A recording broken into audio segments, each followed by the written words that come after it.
সুপ্রিয় দর্শক, আসসালামু আলাইকুম। এআর ফুড কুকিংয়ে আপনাদের স্বাগতম। আজকের পর্বে আমি আপনাদের দেখাবো সিম্পল চিকেন স্যুপ তৈরি করে। এই স্যুপটি তৈরি করার জন্য তেমন বেশি ইনগ্রেডিয়েন্টসের প্রয়োজন নেই।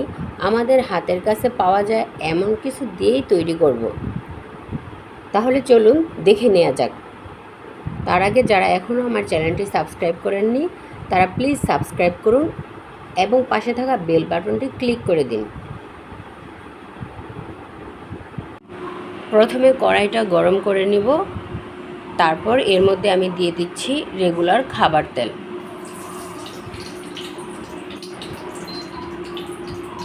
তারপর এর মধ্যে দিয়ে দিচ্ছি এলাচ, দারুচিনি ও তেজপাতার ফোড়ন।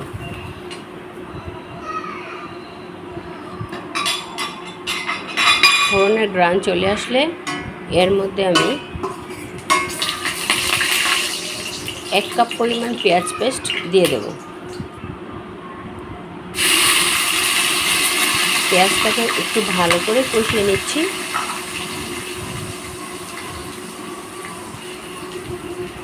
এভাবে একটু কষিয়ে নিচ্ছি পেঁয়াজটা।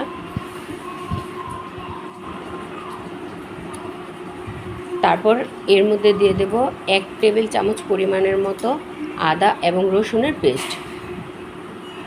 এই যে দিয়ে দিচ্ছি আমি আদা আর রসুনের পেস্টটা। এখন এটা একটু নেড়ে চেড়ে পেঁয়াজের সাথে কষিয়ে নিচ্ছি।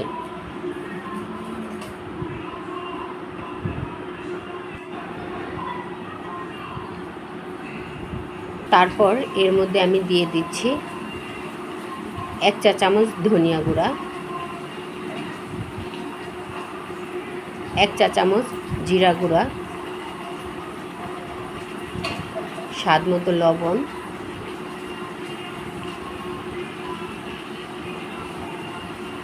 এখন এই মশলাটা আমি নেড়ে চেড়ে ভালো করে কষিয়ে নেব।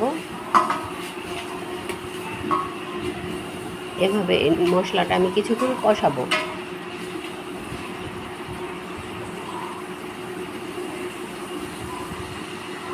এভাবে তেল উপরে চলে আসলে এর মধ্যে আমি দিয়ে দিচ্ছি কিছু পরিমাণ লেবুর রস।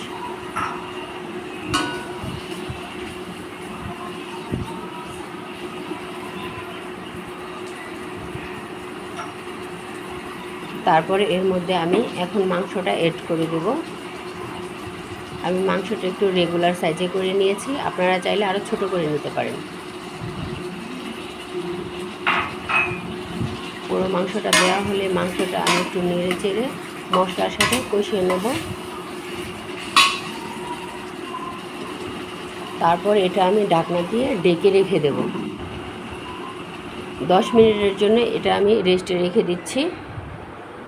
এখানে আমি নিয়ে নিয়েছি পাউরুটির দুধ। পাউরুটিটাকে দুধের মধ্যে ভিজিয়ে আমি ব্লেন্ডার করে নিয়েছি। ব্লেন্ডারটা আমি আর দেখালাম না, এখানে করে নিয়েছি। এ পর্যায়ে ঢাকনাটা উঠিয়ে মাংসটা একটু নেড়ে চেড়ে নেব এবং এর মধ্যে যে আমি পাউরুটির দুধটা করে রেখেছিলাম সেটা এর মধ্যে আমি অ্যাড করে দেব। পাউরুটির দুধটা আমি অ্যাড করে দিচ্ছি। এখন এটাকে আমি একটু নেড়ে নেব। তারপর এটাকে আমি আবার ঢাকনা দিয়ে রেখে দেব কিছুক্ষণ সময়ের জন্য। এ পর্যায়ে হয়ে এসেছে আমার স্যুপটা। স্যুপটা প্রায় হয়ে এসেছে। এখন এর মধ্যে আমি দিয়ে দেব 3টে কাঁচামরিচ। কাঁচামরিচটা আমি একটু মাঝখান দিয়ে কেটে নিয়েছি যাতে এর মধ্যে ফ্লেভারটা ভালো আসে, এজন্য এভাবে আমি কেটে নিয়েছি।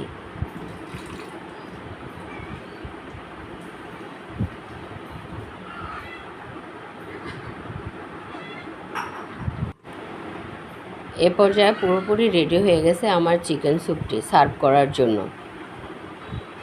এখন এটা আমি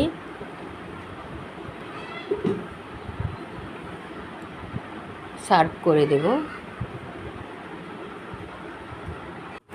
রেডি হয়ে গেল আমার সিম্পল চিকেন স্যুপ। এতক্ষণ দেখার জন্য সবাইকে ধন্যবাদ।